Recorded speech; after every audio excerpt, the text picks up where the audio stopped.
코로나 시대를 집콕 시대라고 하죠. 일상생활로 인한 격리로 인해서 건강이 나빠지기 쉬운 때입니다.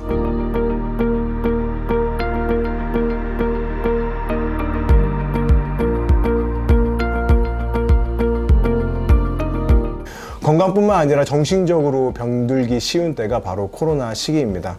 최근 어떤 연구기관에서 조사를 하였는데 국민 10명 중에 4명이 코로나로 인해 우울감과 불안감을 경험했다는 결과가 나왔다고 합니다. 사회적 고립감으로 인한 여러 무기력함과 불안감, 그래서 코로나 블루라는 말이 나오곤 하는 것입니다.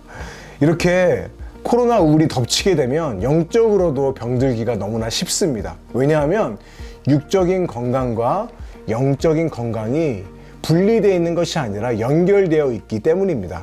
내가 감정적으로 건강하지 못하다면 여러분 그것은 영적으로도 건강하지 못한 것이고요. 반대로 감정적으로 건강하다, 그것은 영적으로 건강하다라는 것을 의미합니다.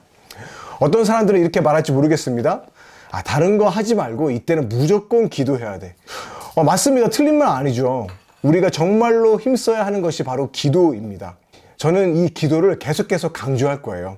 하지만 이것은 모든 것을 지나치게 영적으로만 풀려고 하는 것입니다. 우리는 영적인 존재이기도 하지만 몸을 입은 육적인 존재입니다. 이것을 기억해야 해요.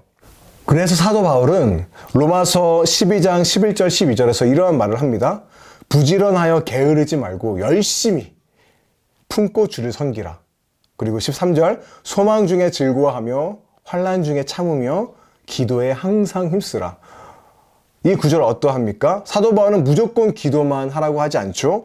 부지런해라, 게으르지 말아라, 열심을 품으라 라고 말하고 있다는 것입니다. 여러분 말 그대로 부지런해야 돼요. 게으르면 안 됩니다. 규칙적인 생활을 우리는 해야 합니다. 영적인 처방 필요합니다. 하지만 동시에 육적인 처방도 필요하다라는 것이죠. 그래서 저는 2주간 코로나 우울을 극복할 10가지를 간단하게 살펴볼 텐데요. 여러분 기억하시기 바랍니다. 영적인 처방만 있는 것이 아니라 실제적인 집신도 포함되어 있거든요. 이 2가지를 균형 있게 바라보았으면 좋겠습니다. 오늘은 5가지를 먼저 알아보고 그 다음 주에 나머지 5가지를 알아보도록 하겠습니다. 첫 번째는요, 자신과 다른 사람에게 은혜를 나타내시죠 입니다. 야고보서 4장 6절 말씀입니다. 그러나 더 큰 은혜를 주시나니 그러므로 일렀으되 하나님이 교만한 자를 물리치시고 겸손한 자에게 은혜를 주신다 하였느니라. 미국의 극작가 유진 오닐은 인간은 부러진 상태로 태어나지만 하나님의 은혜는 접착제다라고 말을 했습니다.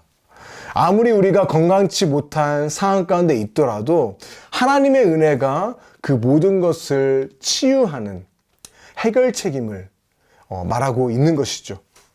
그런데 그 하나님께서 은혜를 주시는데 어떠한 자에게 주신다라고 되어 있죠? 겸손한 자에게 은혜가 임한다라고 되어 있죠.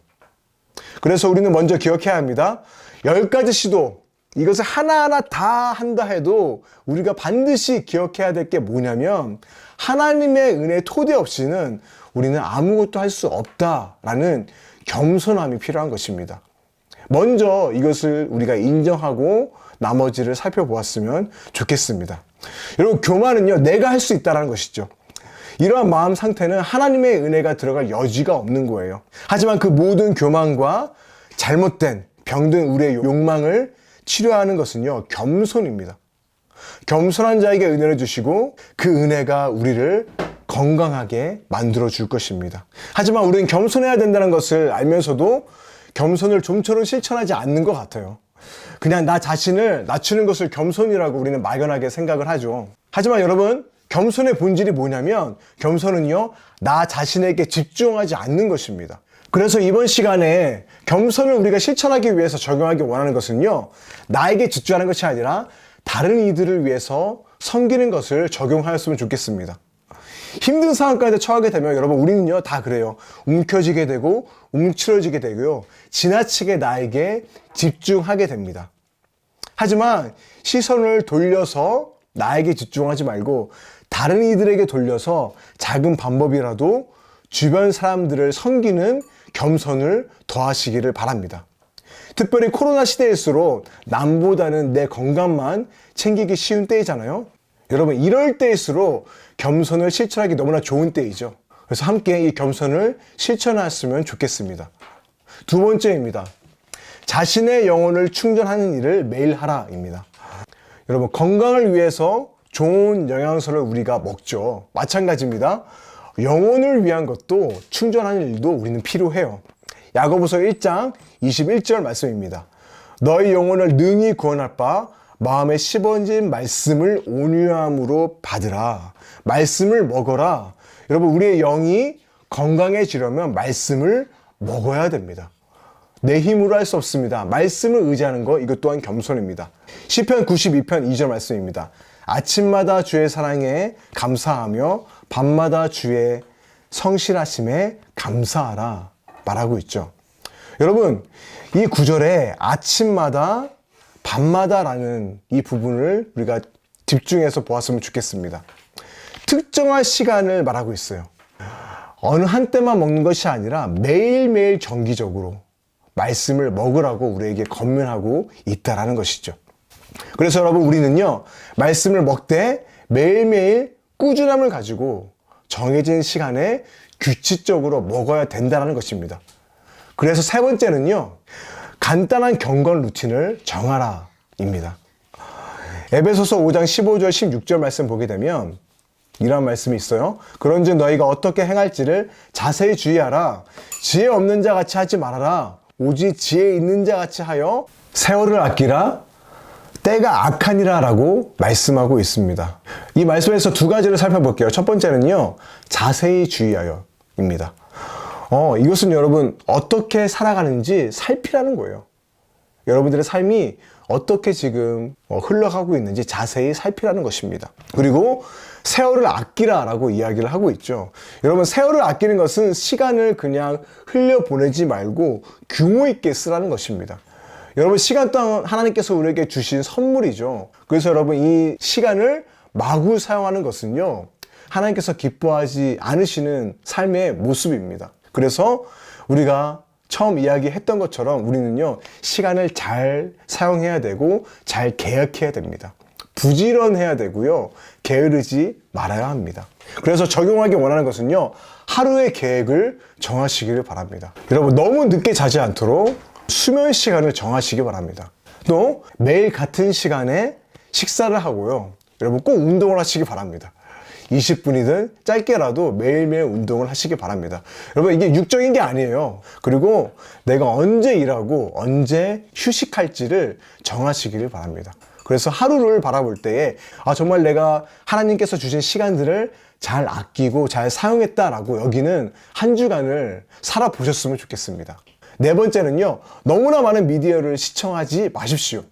여러분, 이게 굉장히 중요한데요, 이러한 경건 루틴을 우리가 아무리 정하더라도 이것을 방해하는 요소는 항상 생기는데, 가장 강력한 게 뭐냐면 바로 미디어예요. 지나치게 미디어를 바라보면 이 모든 계획된 것들이 다 깨져버려요. 특별히 오늘날 현대인은 이 스마트폰 사용 때문에 감기의 어려움을 겪고 있고요, 집중력 부족을 겪고 있고요, 수면 장애, 강박증, 여러 정신질환을 유발시킨다는 연구 결과가 계속해서 나오고 있습니다. 오늘 이 시대에 미디어를 통제하는 것은 굉장히 중요합니다.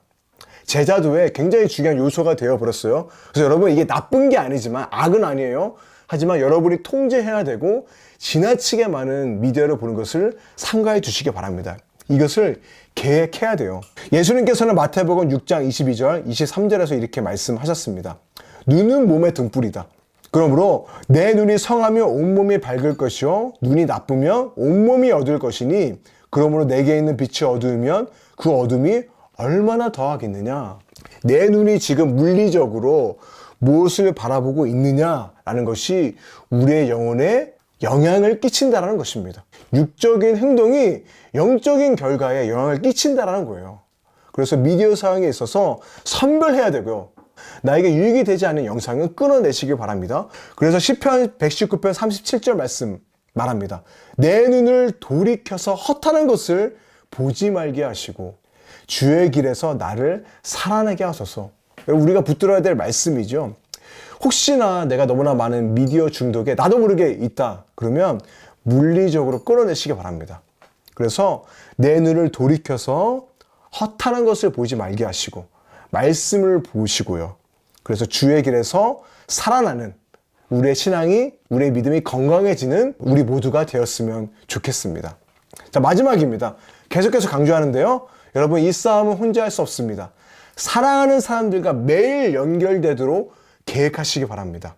여러분, 운동도요, 혼자 할 수 없어요. 혼자 하면 동기부여도 계속해서 떨어집니다. 저도 운동을 하는데 혼자 할 때는 너무 힘든데 아내가 같이 가자라고 하면 더 할 수 있는 동기가 생기고 더 열심히 할 수 있거든요. 여러분, 이 촬영도 저 혼자 못해요.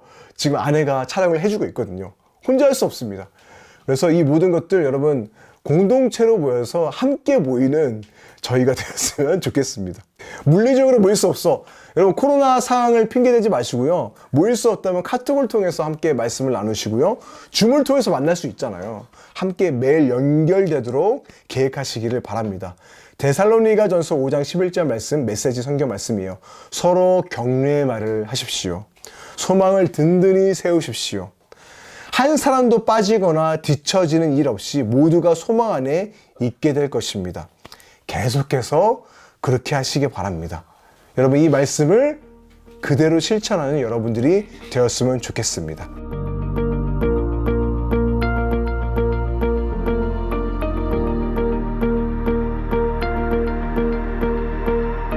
프레드릭 부큐노의 소설 브렌단이라는 소설을 보게 되면 절름발이인 길다스라는 사람의 이야기가 나옵니다. 이 길다스라는 사람은요, 무릎 아래에 다리가 없는 사람이었어요. 그런데 어느 날 길다스가 한 발로 뛰어다니다가 균형을 잃게 된 거예요. 그때에 브렌단이라는 사람이 나와서 길다스를 잡아주었어요. 브렌단이 아니었으면 길다스는 넘어졌겠죠. 그때 길다스가 이렇게 말을 합니다. 나는 캄캄한 세상처럼 절름발이입니다. 그 점에 대해서라면 우리 중 절름발이가 아닌 사람이 누구입니까? 브렌단이 이러한 말을 하자 거기에 모인 사람들은 다 말문이 막혔습니다. 그리고 브렌단이 이러한 말을 했습니다. 넘어질 때 서로 손 내밀어 주는 것, 결국 중요한 것은 그것뿐입니다. 여러분, 그렇죠? 은혜가 넘치고 하나된 공동체는 죄인들이 모인 절름발이가 모인 공동체예요. 각자가 절름발이인 죄인임을 깨닫게 된다면 브렌단의 말처럼 우리에게 정말로 중요한 게 무엇일까요? 바로 넘어질 때 서로 손내비로 잡아주는 것입니다. 괜찮아, 나도 절름발이야, 나도 넘어져. 그러면서 서로를 붙들어주는 것이죠. 그래서 여러분, 오늘날 우리는 절름발이로 살아가고 연약해서 넘어질 때도 있지만 서로가 손을 잡아준다면 우리는 넘어지지 않을 수 있을 것입니다.